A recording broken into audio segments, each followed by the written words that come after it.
Bom dia, um feliz dia. Hoje, quarta-feira, dia 1º de novembro. Estamos aí no novo mês, né? Vamos aí meditar na palavra de Deus. Hoje o tio da lição vai falando nossas desculpas de conflitos desconfortáveis. Bom, hoje no capítulo 4 de Jonas, fala aí do descontentamento que ele teve, né? Uma vez que aquele povo se arrependeu dos seus pecados, aquele povo, a gente sabe que são os ninivitas, né? Eles eram cruéis, né? Sanguinários, violentos, não é isso? Mas Deus deu uma oportunidade para aquele povo, para que eles pudessem se arrepender dos seus pecados, né? Pediu para Jonas ir àquela cidade para pregar a palavra de Deus, e aquele povo se arrependeu, né, dos seus pecados, e Deus, misericordioso, né, perdoou aquele povo, né, e não mais decidiu destruir aquela cidade.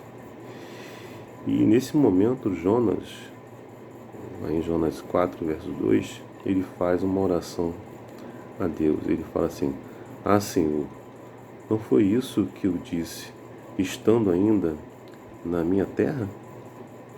Por isso me adiantei fugindo para Tarsis, pois sabia que tu és Deus bondoso e compassivo, tardio em irar-se, grande em misericórdia, e que mudas de ideia quando ao mal que anunciaste. Que bela oração da parte de Jonas, não foi? Será que foi mesmo? Bom, nós vimos aqui na oração de Jonas que ele estava aí descontente, né, com o que tinha acontecido, e ele demonstra na sua oração que ele sabia que Deus era um Deus bondoso, compassivo, né, tardio em irar-se, como ele fala aqui, grande misericórdia, né, sua misericórdia dura para sempre. E ele não ficou nada satisfeito, né, uma vez que aquele povo se arrependeu, de Deus ter livrado aquele povo da morte, né.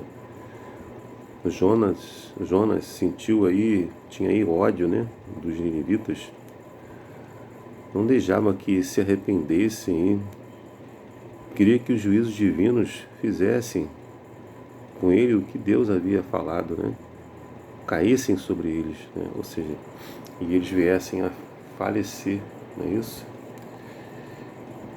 E Jonas sentiu realmente um ódio tão profundo pelo povo para o qual Deus o enviara, que preferia morrer a ser humilhado, e desejou a morte. Quando o fracasso de sua pregação sobre o juízo contra Nínive viesse à tona, Jonas queria que Nínive fosse a próxima Sodoma e Gomorra, que Deus houvesse destruído totalmente essa cidade de Nínive. Ele ansiava pelo juízo divino sobre aquele povo odiado. Quando isso não aconteceu, sua visão de mundo foi abalada ao máximo, e Jonas preferiu morrer a permitir que seu mundo fosse virado de cabeça para baixo. Então nós vimos aí que Jonas não queria que aquele povo ímpio sobrevivesse. Então, Jonas, a gente pode entender que ele tinha ódio do ímpio, daquelas pessoas que eram violentas, sanguinárias, né? Em vez de ele ter amor e pregar a palavra para que aquelas pessoas pudessem ser salvas e ficar feliz porque elas se arrependeram do seu pecado. Ele deveria olhar para ele também, assim como nós devemos olhar para nós também, né? Como Deus nos resgatou, né? Como Deus nos deu oportunidade de aceitar a sua graça. Se não fosse a oportunidade de Deus, o que seria de nós?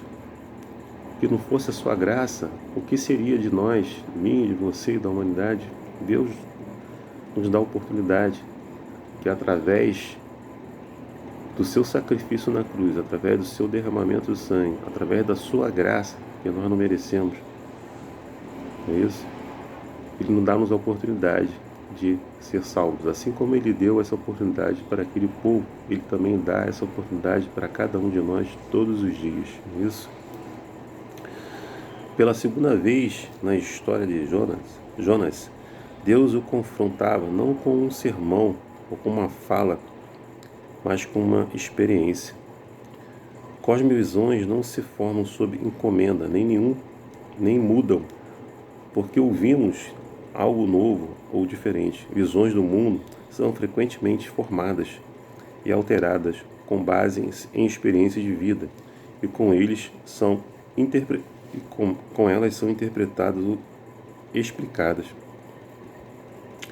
Nessa nova experiência, Deus ajudou Jonas a reconhecer sua visão do mundo distorcida. Ele fez com que uma planta crescesse milagrosamente.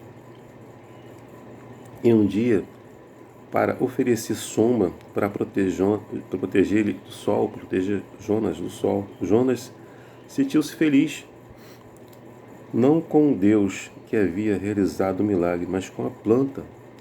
Em vez de ver isso como um milagre imerecido, ele o viu como uma bênção apropriada e merecida, que se seguiu as suas boas obras, aquilo que ele havia feito pelas suas boas obras. Quando a planta morreu, o infortúnio fez com que Jonas ficasse irado, irritado, inseguro em relação à sua autoestima. E seus pensamentos se tornaram suicidas. Depois dessa experiência, Deus o corrigiu com uma voz suave, ajudando-o a perceber como era tolice valorizar uma planta mais do que os milhares de homens e mulheres e crianças de Nínive como seus animais. Ou seja, ele estava valorizando mais uma planta do que as pessoas, que viviam naquela cidade, e que Deus havia dado uma oportunidade para que elas se arrependessem, assim como Deus deu para mim e para você, para que nós pudéssemos ter essa oportunidade e aceitar a sua graça, assim como aquele povo se arrependeu. A história não termina com o arrependimento aí de Jonas,